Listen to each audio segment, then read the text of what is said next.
98.1. Toujours Radio X. On s'en va en Floride. Maintenant, c'est très important, c'est les élections américaines. Si la Floride va d'un bord comme de l'autre, ça va avoir un impact très important sur la suite des choses. Christian Fauché, qui est en Floride et qui nous accorde quand même que c'est quelques minutes et va nous reparler demain. Merci beaucoup, Christian, de ta disponibilité. Ça me fait plaisir. Je m'en allais dire, depuis que tu ne travailles plus à TVA, tu es plus disponible que jamais. C'est très bon. Christian, tu es dans quel county? Comment ça marche de ton côté? Est-ce que tu as voté? Tu vas aller voter? Qu'est-ce que tu as ressenti même sur le terrain au cours des dernières semaines?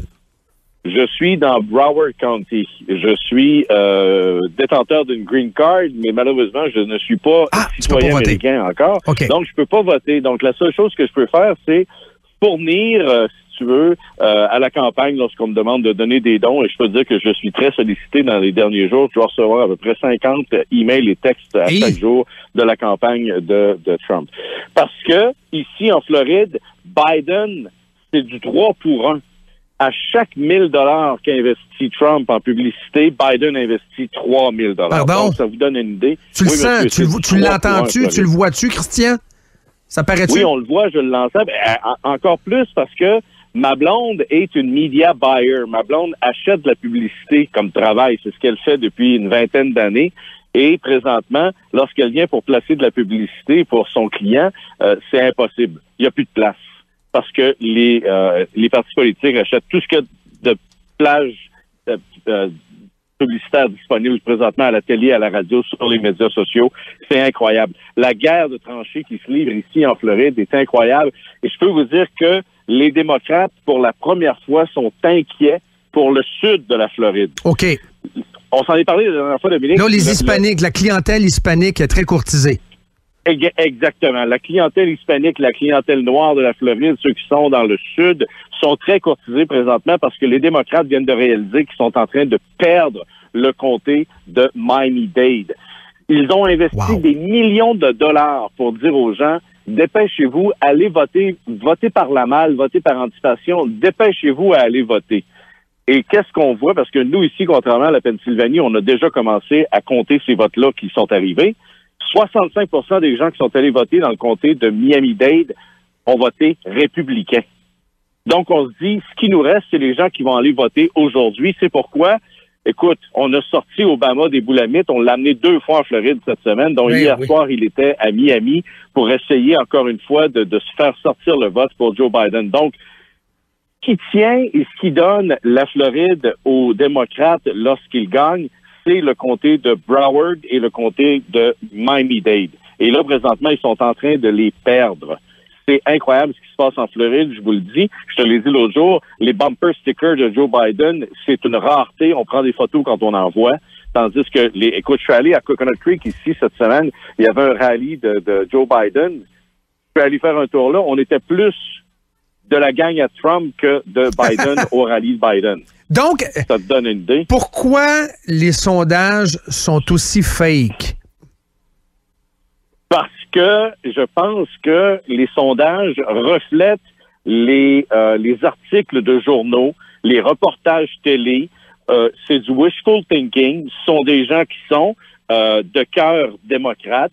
Et il y a tellement dans la balance ici avec cette élection-là que le cœur embarque plus que la raison. Même s'ils savent que Trump a des fortes chances de gagner, il essaie de convaincre les gens que c'est Biden qui va gagner. Je pense que c'est du wishful thinking. Un peu aussi ce qui est arrivé avec Hillary quand Trump s'est présenté il y a 4 ans. On avait peur un peu de dire qu'on était pro-Trump. Donc, il y a peut-être encore des gens qui font la même chose quand on les appelle leur demander vous allez voter pour qui? Ah, je vais voter pour Biden, juste pour qu'on nous lâche la paix, juste parce qu'on veut pas être identifié. Ouais. Mais il y en a une autre partie, par exemple, que je peux te dire qui n'ont pas peur d'être identifiés. J'ai jamais vu ça. En 20 ans, ici, en fait, ça fait 22 ans que je suis ici, je suis arrivé, c'était Clinton qui était président. J'ai jamais vu autant d'enthousiasme pour une personne qui se présente à la présidence des États-Unis. C'est incroyable. C'est intéressant, ce que tu racontes là, puis c'est évidemment pas reflété dans nos médias, ça c'est clair, net et précis. Qu'est-ce qui plaît... Ben non. Non, ça c'est clair. Christian Fauché, qu'est-ce qui plaît aux Floridiens? on peut présumer certaines choses. Moi, je trouve que le discours de Biden est très défaitiste. Il est allé dire que ça n'a pas de bon sens. Ce que Trump a dit, we gotta live with the virus. Lui, il est allé dire, we're gonna die with the virus. C'est un gars qui a très, très peur. C'est un gars dont la vision du COVID-19 va à l'encontre de la vision des Floridiens et de DeSantis, l'ouverture de l'économie. C'est l'un des États les plus ouverts aux États-Unis actuellement. Et Biden, ça entre directement en collision avec lui. Mais qu'est-ce qui plaît au-delà de ça? Pourquoi les gens vont voter Trump, selon toi, selon tes observations? Ben, écoute, moi, quand je dis que je suis pro-Trump, je me fais traiter d'imbécile par plusieurs personnes. Et là, je leur demande, OK, parfait. Sans nommer Donald Trump, dis-moi pourquoi tu vas voter Biden. Ils sont pas capables. Et là, je leur dis, en 47 ans que Biden est là, présentement, et qui a été 8 ans vice-président, nomme-moi 10 de ses accomplissements. Et la réponse que je reçois à ça, c'est, ben, toi, nomme-moi donc 10 accomplissements de Trump. Je leur en donne 12. Ben, c'est ça. Et après ça, je reviens et je dis, OK, à cette heure que j'ai répondu à ta question, donne-moi les 10 accomplissements. C'est fini, c'est le silence total. Il y a 0 accomplissement du côté de Biden, tandis que les accomplissements de Donald Trump, je pourrais t'en donner jusqu'à 11 heures ce matin. Il a fait en 3 ans, écoute, c'est pas pour rien pourquoi on voit des pancartes derrière lui quand il fait des rallyes, ça dit « Promise kept ». Parce que les promesses qu'il a faites, il les a tenues. Et ça, les gens ont jamais vu ça. Un politicien qui tient ses promesses, wow! Avez-vous déjà vu ça? C'est incroyable. Mais c'est ça qui est arrivé. Tout ce que Trump avait promis, il le fait.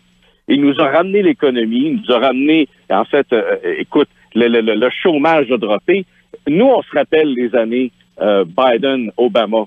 J'ai des amis qui sont venus cogner à ma porte pour me demander qu'est-ce que je fais. Je laisse-tu mes clés sur la table, je vais perdre tout ce que j'ai dans les années Obama-Biden. Présentement, on n'a pas vu ça. Même si on a eu une récession, même si on est tombé vraiment bas avec la fermeture de tout ce qui a été fermé à cause de la COVID, on n'est jamais descendu aussi bas de ce qui nous est arrivé en 2008, 2009, 2010. Jamais.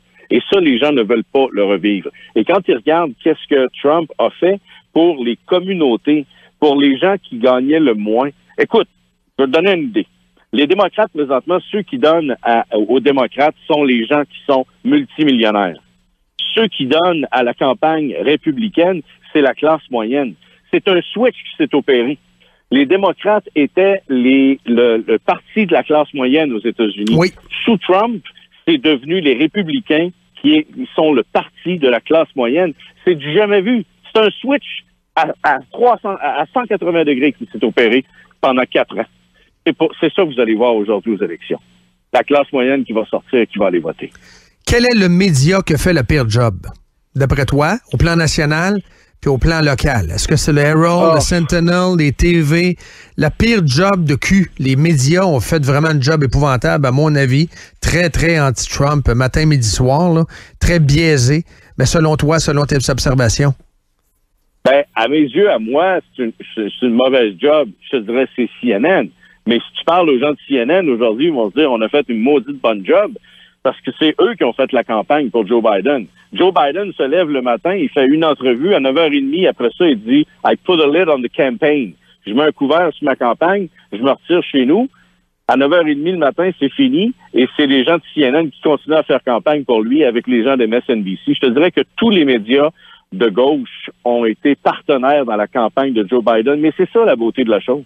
C'est que même avec tout ce qui a été fait par les médias, même avec tout ce qui a été fait avec les journaux, la télé et tout ça, qui ont donné avantage, non seulement qui ont fait la promotion de Joe Biden, mais qui ont aussi oublié de le questionner sur les choses importantes comme, hey, le laptop qu'on a trouvé dans lequel on réalise que sa famille fait des millions sur le trafic d'influence depuis des années avec la Chine, l'Ukraine, la Russie, le Pakistan. Bon, pourquoi personne lui en parle? Non, on lui demande, hey, Monsieur Biden, c'est quoi votre crème glacée que vous avez pris? Oh, vanille, chocolat, félicitations, merci. C'est incroyable. C'est incroyable. Mais les gens ne sont pas dupes, Dominique. Les gens ne sont pas idiots, on le voit. Et juste une indication pour vous dire ce qui va se passer si Biden rentre. Présentement, Nancy Pelosi essaie de forcer un 25e amendement. Et ça, elle a commencé ça après que Trump soit sorti de l'hôpital avec la COVID. Elle a proposé un amendement pour qu'on puisse tasser facilement un président qui ne serait pas apte à remplir ses fonctions. Ne soyez pas dupes. C'est pas pour Trump. Ce n'est pas pour Trump. Ils veulent mettre Kamala Harris et les radicaux en haut. Hey, merci beaucoup, Christian. Garde. Bonne journée. Et demain matin, on se reparle. Je ne sais pas trop à quelle heure on va arranger ça, là, mais demain matin, analyse des résultats. Ben, ces résultats, il va y avoir des résultats. Il va y avoir un président. Moi, je pense qu'il va y avoir des résultats de là à dire qu'il va y avoir une certitude. On ne le sait pas personne, mais une chose est sûre, c'est qu'on se reparle. La Pennsylvanie, ça, c'est sûr et certain. Ouais, c'est ça.